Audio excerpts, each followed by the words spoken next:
പ്രൊഡക്റ്റീവായിട്ടുള്ളൊരു morning കാണിക്കാമെന്ന് കരുതി കുറച്ച് നേരത്തെ എഴുന്നേറ്റിട്ടുണ്ട്. ഈ 7:15 നേരത്തെ എന്നാരും ചോദിക്കരുത്. ഉച്ചയ്ക്ക് എഴുന്നേൽക്കുന്നത് എനിക്ക് ഈ 7:15 വളരെ വളരെ നേരത്തെയാണ്. ഞാൻ റൂമിലെ കർട്ടൻസൊക്കെ ഒന്ന് മാറ്റി ലൈറ്റൊക്കെ വന്നു തുടങ്ങി. എനിക്ക് ഈ മോർണിംഗ് വിഷ്വൽസ് ഭയങ്കര ഇഷ്ടമാണ്.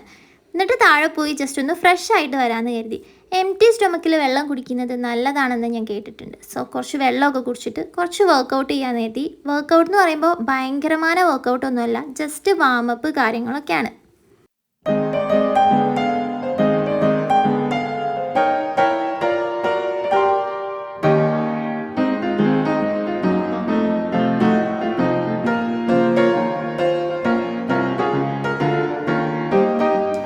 വർക്കൗട്ടൊക്കെ കഴിഞ്ഞിട്ട് കുറച്ച് നേരം ഒന്ന് റിലാക്സ് ചെയ്തു. ഞാൻ താഴെ പോയിട്ട് ഒരു കപ്പ് കോഫി കൊണ്ടുവരാമെന്ന് കരുതി. അപ്പോഴാണ് ഈ ലൈറ്റ് ഇങ്ങനെ കണ്ടത്. എനിക്ക് ഭയങ്കര ഇഷ്ടമാണ് ഈ ഒരു ഗോൾഡൻ ലൈറ്റ്. അത് ഈവനിങ്ങിലായാലും മോർണിംഗിലായാലും എനിക്ക് ഭയങ്കര ഇഷ്ടമാണ്. മോർണിംഗ് പക്ഷേ എനിക്കങ്ങനെ ആസ്വദിക്കാൻ കിട്ടാറില്ല, ഞാൻ ഉച്ചയ്ക്ക് എഴുന്നേൽക്കുന്നത് കൊണ്ട്. ദെൻ ഇനിയാണ് നമ്മുടെ മെയിനായിട്ടുള്ള പ്ലാനിങ്സ് ഒക്കെ തുടങ്ങുന്നത്. ഇന്ന് ഫെബ്രുവരി 1. അപ്പോൾ ഒരു മാസത്തേക്ക് വേണ്ടിയിട്ടുള്ള പ്ലാനിങ്സ് ഒക്കെ ഇപ്പോൾ ചെയ്ത് വെക്കാമെന്ന് കരുതി. എനിക്കിങ്ങനെ പ്ലാൻ ചെയ്തിട്ട് കാര്യങ്ങൾ ചെയ്യാന്നുള്ളത് ഒരു പുതിയ ശീലമാണ്. ന്യൂ ഇയറിൻ്റെ ഭാഗമായിട്ട് കൊണ്ടുവന്നതായിരുന്നു.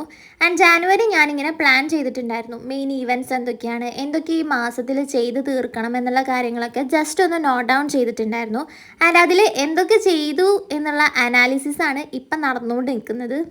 അതുപോലെ തന്നെ ഈ ഫെബ്രുവരിയും ജസ്റ്റ് ഒന്ന് പ്ലാൻ ചെയ്ത് വെക്കാമെന്ന് കരുതി. എൻ്റെ ഒരു അഭിപ്രായത്തിൽ ഇങ്ങനെ ഒരു റഫ് പ്ലാനിങ് ഉള്ളത് വളരെ നല്ലൊരു കാര്യമാണ്. കാരണം എന്താണെന്ന് വെച്ചാൽ ഈ വർക്ക് ചെയ്യുന്നവരൊക്കെ ഉണ്ടാവില്ലേ, ദിവസവും വർക്കിംഗ് ആയിട്ടുള്ളവർ, അതുപോലെ തന്നെ ലൈഫ് ഭയങ്കര ബിസി ആയിട്ട് കൊണ്ടു നടക്കുന്ന ആൾക്കാർക്കൊക്കെ ഈ ഫാമിലിയുടെ കൂടെ ടൈം സ്പെൻഡ് ചെയ്യാനും അതുപോലെ തന്നെ പേഴ്സണൽ ആയിട്ടുള്ള കാര്യങ്ങളൊന്നും ഓർത്തിരിക്കണം എന്നില്ല. വർക്കിൻ്റെ പ്രഷറും അങ്ങനത്തെ കാര്യങ്ങളൊക്കെ കൊണ്ട് എപ്പോഴും നമുക്ക് നമ്മുടെ ഒരു സെൽഫ് കെയർ എടുക്കാനും അതേപോലെ തന്നെ ഫാമിലിക്ക് വേണ്ടിയിട്ട് ടൈം കൊടുക്കാനൊന്നും പറ്റണം എന്നുണ്ടാവില്ല. അപ്പോൾ അങ്ങനെയുള്ളവർ ജസ്റ്റ് ഒന്ന് ഇങ്ങനെ പ്ലാൻ ചെയ്ത് വെക്കുകയാണെന്നുണ്ടെങ്കിൽ എല്ലാത്തിനും കുറച്ചും കൂടെ ടൈം അഡ്ജസ്റ്റ് ചെയ്ത് കൊണ്ടുപോകാനായിട്ട് പറ്റുമെന്ന് എനിക്ക് തോന്നുന്നു. ട്രൈ ചെയ്തിട്ടില്ലാത്തവരാണെന്നുണ്ടെങ്കിൽ ജസ്റ്റ് ഒന്ന് ട്രൈ ചെയ്ത് നോക്കാം. അപ്പോൾ ജസ്റ്റ് ഈ ഫെബ്രുവരിയും കൂടെ എന്തൊക്കെ കാര്യങ്ങൾ ചെയ്യണം, എന്തിനൊക്കെ ടൈം വേണ്ടി വരും എന്നുള്ള കാര്യങ്ങൾ, മെയിനായിട്ടുള്ള ഇവൻറ്റ്സും കാര്യങ്ങളൊക്കെ ജസ്റ്റ് ഒന്ന് നോട്ട് ഡൗൺ ചെയ്ത് വെക്കുകയാണെന്നുണ്ടെങ്കിൽ കുറച്ചും കൂടെ സിമ്പിളായിരിക്കും.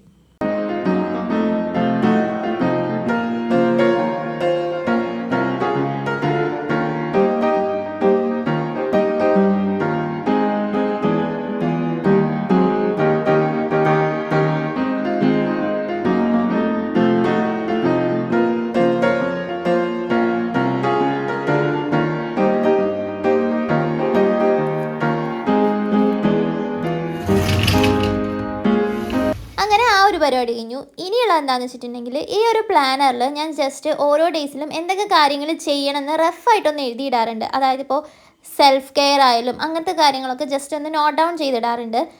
മറന്നു പോകാതിരിക്കാനാണ് ഇങ്ങനെ ചെയ്യുന്നത്. വോളിലാണ് ഇത് ഒട്ടിച്ചിട്ടുള്ളത്. അപ്പോൾ പെട്ടെന്ന് കാണുമ്പോൾ ക്യാച്ച് ചെയ്യാനായിട്ട് സുഖം ഉണ്ടാവുമെന്ന് കരുതിയിട്ടാണ് ഇത് ഫോളോ ചെയ്യുന്നത്. റീസെൻറ്റ് മന്ത് ഞാൻ അങ്ങനെ ചെയ്തിട്ടുണ്ടായിരുന്നു. എനിക്ക് കുറച്ച് ബെറ്റർ ആയിട്ട് തോന്നി.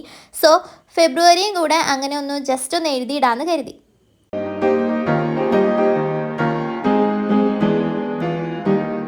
ചില ആൾക്കാരെങ്കിലും വിചാരിക്കുന്നുണ്ടാവും ഈ ലൈഫ് ഇങ്ങനെ പ്ലാൻ ചെയ്ത് കൊണ്ടുപോകേണ്ട ഒന്നാണോ, ബോറിംഗ് ആവില്ലേ എന്നൊക്കെ ഉള്ളത്. പക്ഷെ അത് ഓരോരുത്തരെയും കംഫർട്ടാണ്. എന്നെപ്പോലെ പെട്ടെന്ന് കാര്യങ്ങളൊക്കെ മറന്നു പോകുന്ന ആൾക്കാരുണ്ടാവും. അവർക്ക് ഇങ്ങനെ എഴുതി വെച്ച് ചെയ്യുന്നത് കുറച്ചും കൂടെ ബെറ്റർ ആയിരിക്കും എന്നാണ് എൻ്റെ ഒരു അഭിപ്രായം. അപ്പോൾ കുറച്ചുകൂടെ കാര്യങ്ങൾ ചെയ്ത് തീർക്കാനായിട്ട് പറ്റും.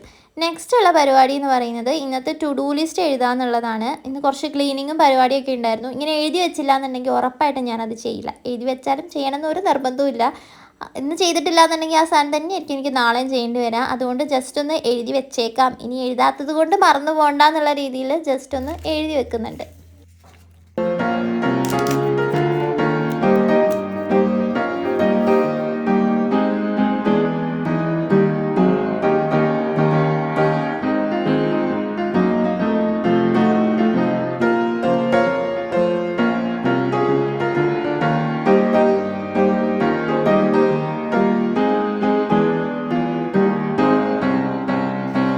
പരിപാടി എന്ന് പറയുന്നത് പെട്ടെന്ന് തോന്നുന്ന ക്രാഫ്റ്റ് ഐഡിയാസൊക്കെ ഞാൻ എവിടെയെങ്കിലും നോട്ട് ഡൗൺ ചെയ്ത് വെക്കും. അതല്ലാന്നുണ്ടെങ്കിൽ ചെയ്യാൻ വരുന്ന സമയത്ത് എനിക്കൊന്നും ഓർമ്മയുണ്ടാവില്ല. അപ്പോൾ ആ ഒരു ഇതാണ് ഈ കാണുന്നത്. നെക്സ്റ്റ് എൻ്റെ ഒരു ഫിഷ് ബൗൾ ഉണ്ടായിരുന്നു. കാണുമ്പോൾ തന്നെ അറിയാമല്ലോ. ഇതിനകത്തുള്ള മീനാണെങ്കിൽ ചത്തും പോയി. ആ ടെൻഷനിൽ ബൗൾ എടുത്തപ്പോൾ സൈഡിലുള്ള വോളിൽ തട്ടിയിട്ട് അത് പൊട്ടുകയും ചെയ്തു. ഈ പൊട്ടിയ കഷ്ണം എൻ്റെ കയ്യിൽ തന്നെ ഉണ്ടായിരുന്നു. അപ്പോൾ ഇതൊന്നും എങ്ങനെയെങ്കിലും ഒട്ടിച്ചിട്ട് ഇതിലേക്കൊരു പ്ലാന്റ് വെക്കാമെന്നുള്ള ആ ഒരു ഇൻറ്റൻഷനാണ് നെക്സ്റ്റ്. ഗ്ലൂ സ്റ്റിക്ക് വെച്ചിട്ട് ഒട്ടിക്കാനാണ് ഞാൻ വിചാരിക്കുന്നത്. എൻ്റെ കയ്യിൽ വേറെ ഗമ്മൊന്നും ഉണ്ടായിരുന്നില്ല ആ ഒരു ടൈമിൽ. അപ്പോൾ ഇതിൻ്റെ ഒരു പീസ് മാത്രമേ എൻ്റെ കയ്യിലുള്ളൂ. ഒരു കുഞ്ഞ് പീസ് മിസ്സായിപ്പോയി. അപ്പോൾ ആ ഒരു ഭാഗത്ത് സ്റ്റിക്ക് ഇങ്ങനെ കുറച്ച് കട്ടിയിൽ വെച്ചിട്ട് ഒന്ന് പ്രസ് ചെയ്ത് വെച്ചിട്ടുണ്ടെങ്കിൽ ആ ഒരു ഓപ്പണിങ് ക്ലോസ് ആകുമായിരിക്കും എന്ന് വിചാരിച്ചിട്ടാണ് ഞാൻ ചെയ്യുന്നത്.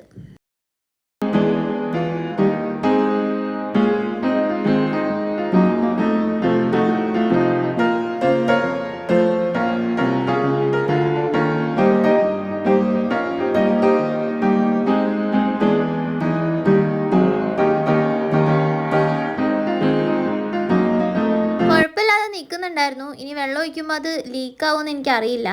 ഈ ബൗള് വെറുതെ വെക്കുന്നതിന് പകരം അതിനൊരു സ്റ്റാൻഡും കൂടി ഉണ്ടാക്കാമെന്ന് കരുതി ഈ ഒരു സാധനം ഇല്ലേ, ഇത് ഞാൻ റീസെൻ്റ് ആയിട്ടുള്ള ഷോർട്സിലൊക്കെ യൂസ് ചെയ്തിട്ടുണ്ടായിരുന്നു. ഐസ്ക്രീം സ്റ്റിക്കിന് പകരമായിട്ട് ഞാൻ യൂസ് ചെയ്തതായിരുന്നു. ഇത് ആക്ച്വലി എന്താണെന്ന് വെച്ചിട്ടുണ്ടെങ്കിൽ ഈ ആർട്ടിഫിഷ്യൽ കർട്ടൻസ് ഒക്കെ ഉണ്ടാവില്ലേ, അപ്പോൾ അത് വർക്ക് ചെയ്യാത്തൊരു കർട്ടൻ്റെ ഒരു സാധനം ഇവിടെ കിടക്കുന്നുണ്ടായിരുന്നു. അതിൻ്റെ ഒരു പോർഷനാണിത്. നമുക്ക് ആവശ്യമുള്ള ലെങ്ത്തിൽ മാർക്ക് ചെയ്തിട്ട് ജസ്റ്റ് ഒന്നത് കട്ട് ചെയ്തെടുക്കുന്നുണ്ട്. ഈ ഒരു സ്റ്റിക്കില്ലേ, ഇത് ഭയങ്കര ഫ്ലെക്സിബിളാണ്, അതേപോലെ തന്നെ നല്ല ലെങ്ത്തും ഉണ്ട് ഇതിന്. അതിൻ്റെ ആവശ്യമുള്ള സമയത്ത് ആവശ്യമുള്ള അത്ര നീളത്തിൽ ഞാനിത് കട്ട് ചെയ്തെടുക്കാറാണ് ചെയ്യുക.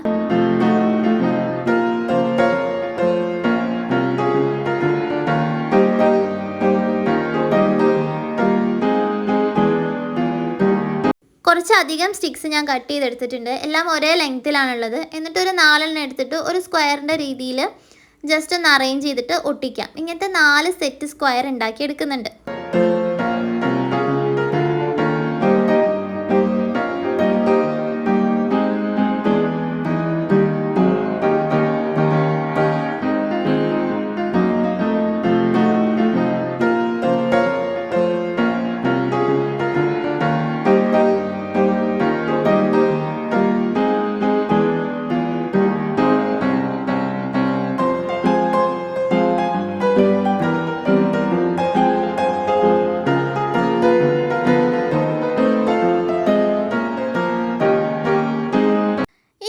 പരിപാടി എന്താണെന്ന് വെച്ചിട്ടുണ്ടെങ്കിൽ ഈ 4 സ്ക്വയറും ഒന്നിൻ്റെ പുറത്ത് ഒന്ന് എന്നുള്ള രീതിയിൽ ഒട്ടിക്കുമ്പോൾ കുറച്ചൊരു ഹൈറ്റ് കിട്ടാനായിട്ട് ഡബിൾ സൈഡ് ടേപ്പോ അല്ലാന്നുണ്ടെങ്കിൽ കാർഡ് ബോർഡോ അല്ലെങ്കിൽ ഇതിൻ്റെ ഒരു പീസോ എന്തെങ്കിലും വെച്ചിട്ട് ഒട്ടിക്കുകയാണെന്നുണ്ടെങ്കിൽ കുറച്ചും കൂടെ ഹൈറ്റ് കിട്ടും.